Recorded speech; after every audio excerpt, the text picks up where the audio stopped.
Hello Virgo, Sun, Moon, Rising, and Venus signs. Kamusta kayo? Sana po ay nasa mabuti kayong kalagayan.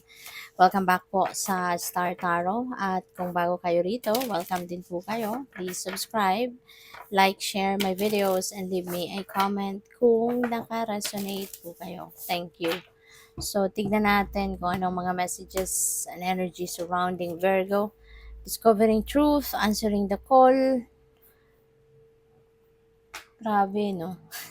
Nakita nyo naman na inano natin, shuffle din naman natin yung mga cards. Pero, ayun, discovering truth and answering the call, parang exactly, parang yung dalawang ito, mayroon din ito si Leo.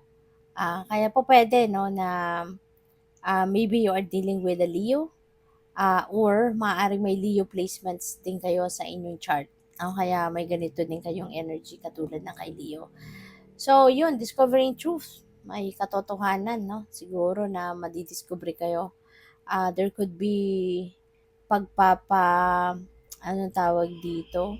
Yung bang siguro all this time, meron kayong alam na bagay, impormasyon about something or whatever. And all this time, naniwala kayo na yun ang totoo. Diba? Kasi maybe that's what is being fed, no, sa inyo. Wala na kayong ibang nalaman regarding that. Kaya all this time, pinaniwalaan ninyo siguro yun. No? Yung akala ninyo yun ang totoo. Pero yung pala, hindi, no? Baka ngayon, okay, I found the word, no? Mapapabulaanan. Ayan, yung parang, um, hindi na, madidiscover mo na kung ano talaga ang totoo about it sa ngayon. Kaya doon, yun ang papanindigan mo na. Diba? You will be grateful na finally, natutunan mo din or nalaman mo din kung ano yung totoo. Diba? Kasi yung oldest time talaga naniwala ka na yun ang totoo, pero yun, Diyos ko po, puro pala kasinungalingan. No? Kung ano yung bagay na yun. So, we have answering the call. The time is now. So, maaaring mararecognize mo na sa ngayon na kung ano man ang mga nangyayari.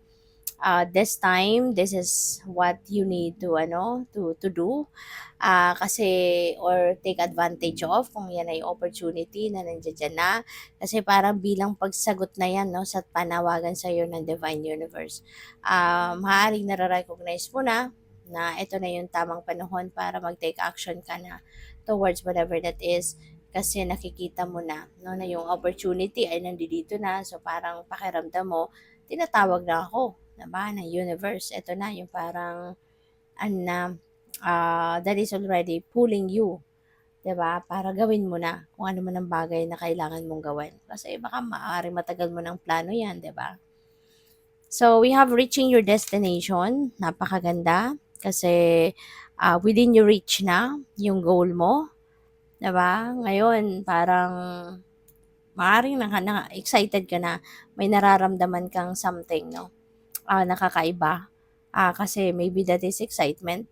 Dahil pwedeng nakikita mo na yung yung dulo man lang, 'di ba? Ng kung ano man ang bagay na 'to na pinagsisikapan mo. Parang maybe you are already tasting, 'di ba? That tagumpay. Kaya parang excited ka na. Alam mo na sa sarili mo na ang lapit-lapit mo na sa success. Ang lapit-lapit mo na doon sa bagay na gusto mong ma-achieve sa buhay. Kaya good for you. By the way, maraming salamat for subscribing. And if you haven't subscribed yet, subscribe na kayo. And also, maraming salamat din for not skipping the ads. Malaking bagay yan sa akin. And also, please click the join button sa baba ng video kung gusto ninyo na mag-join naman kayo sa membership. Okay? Salamat po. So, your next message, acceptance, letting go. Alright, water and non-resistance. So, you're just going to, surrender, no? To the divine. Kaya, ilalet go mo na kung ano yung, siguro, kung ano yung ini-insist mo, ano yung pinagpipilitan mo. So, ngayon, hindi mo nagagawin yon, magbabago ng isip mo. At you're just going to decide na you're letting go of that, kung ano man yung pinagpipilitan mo, and magsusurrender ka na sa divine. You're just going with the flow. Parang makikinig ka na ngayon sa divine guidance, sa intuition mo. Kasi alam mo din, no, na yung intuition that's the message from the divine. So maybe you are realizing na it's about time na para gawin mo na to. At wag mo nang ipagpilitan kung ano yung gusto mo. Wag mo nang i-insist, no, kung ano yung gusto mo mangyari. You're just going to let go now of the control over the outcome, no, na gusto mong mangyari. So, what else? We have breaking into bloom. So, ngayon, sabi dito, sometimes you will break before you bloom. Totoo, 'di ba? Lalo-lalo na kung meron tayong mga failures, 'di ba? Kapag tayo nag-fail, 'di ba, mas lalo nating ginagalingan ang susunod nating ginagawa, 'di ba? Kaya mas lalo tayong nagbo-bloom. Kapag tayo na, yun, sometimes you will break talaga before you bloom. Minsan, magfe-fail ka muna, merong mga bagay muna wherein you will be feeling frustrated, pero pagkatapos nun, 'di ba, aangat ka sa punto na parang hindi mo sukat akalain na, oh wow, 'di ba, kaya ko palang gawin ito. So, that is really your success, your victory talaga. Pagkagaling sa failure, 'di ba? 'Yun ang maganda kasi you're almost broken, 'di ba? Or sometimes nga talagang feeling mo broken ka pag nag-fail ka. Pero ang pag-bounce back, no? Bonggang-bongga. 'Di ba? Mas lalo nating ginagalingan ang gagawin natin, mas lalo tayong nag-aaral, mas lalo tayong nagpapaganda, mas lalo tayong ini-empower natin ang sarili natin, 'di ba? Kaya that's really a beautiful thing, no? Na maaring ganun ang mangyayari sa inyo sa ngayon. So we have rebirth. Ayan. You are ready to take risks. Sabi dito, it's time to leave the old behind. Yeah, very nice. 'Di ba? Babangon ka na nga. 'Di ba? Babangon ka na and bibigyan mo ng bagong bihis ngayon, 'di ba? Ang sarili mo, ang buhay mo. You're heading towards a new path. Kumbaga, at papunta ka na sa mas positibo, mas maganda, mas maayos, mas matibay na ngayon ang inyong kalooban. Kaya handa ka na rin na mag-take risk, handa ka na rin na sumubok ng mga bagong sitwasyon, bagong bagay. So, yun, good luck sa'yo, Virgo.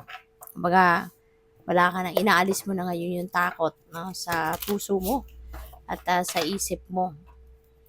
So, tignan natin kung ano pa ang mga mensahe, energies surrounding you.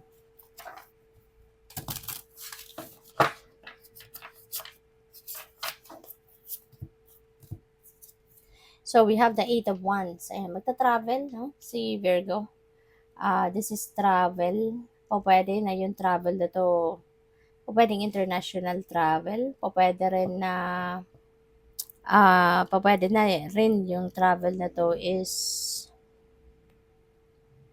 pwedeng impromptu. Yung hindi pinagplanuhan, hindi mo to nakabook. Baga, same day travel, parang gano'n, no? Ang ganap. This is also about good news, no? So may mga magagandang balita, may mga magagandang development na dadating. So kung ano man 'yan, kayo na lang tanging nakakaalam niyan, and this is exciting, 'di ba? This is a very exciting period kasi a lot of surprises ang pwedeng dadating sa iyo sa ngayon, Virgo. So we have the Mother's Star. Wow. So a Mother Star. So this is a yes card, no? So baka meron kayong iniisip, no? Siguro bago kayo nanood or nakikinig sa reading na to, pwedeng may dasal kayo sa divine, na bigyan mo ako ng sign, mga ganyan, if 'di ba, baka meron kayong pinaplanong gawin and maaaring humihingi kayo ng confirmation, humihingi kayo ng sign if you're going to push through that plan or what. So, maaring ito yung sagot sa'yo. No? It is a yes. Maaring yes, go for it. No? Or go signal na to sa'yo, green light na to sa'yo na sige na, gawin mo na yan kasi, diba, nasa tama kang daan. Pwede rin na merong mag-yes sa'yo. No? Baka meron kang transactions, and you are going to say yes to them, or pa pwedeng sila yung mag-yes sa'yo, pwedeng ganun. So, we have the Emperor. Wow. Papunta ka na sa pag-establish ng inyong buhay, pag-establish ng inyong finances, pag-establish ng inyong trabaho, career, business, and also family, no? Family and relationships. So, mas ano na ngayon, laying a solid foundation on those major areas, no, sa buhay ninyo. Siguro ang pagkakaabalahan din ninyo sa ngayon. Possible din na ang iba sa inyo rito, aayusin mo na ang lahat sa buhay mo, 'di ba? Para ngayon mas magiging organized ka na, hindi lang sa mga bagay-bagay, ano, hindi lang sa mga bagay or material possessions or material things sa bahay ninyo yung aayusin mo, but also siguro everything about you, everything about life, 'di ba? Pupuwedeng gano'n. Siguro din ang iba sa inyo baka kayo ay may promotion, baka kayo ay mapo-promote into a leadership role, possible 'yan. Or pupuwede rin na kayo ay, you will be appointed siguro, or you will be placed in a position of authority talaga, 'no? Or baka ang iba nga sa inyo baka nandodo'n na kayo sa posisyon na 'yon, powerful na kayo, influential na kayo, yung gano'n. So, good luck. Thank you for watching. Love and light. Namaste.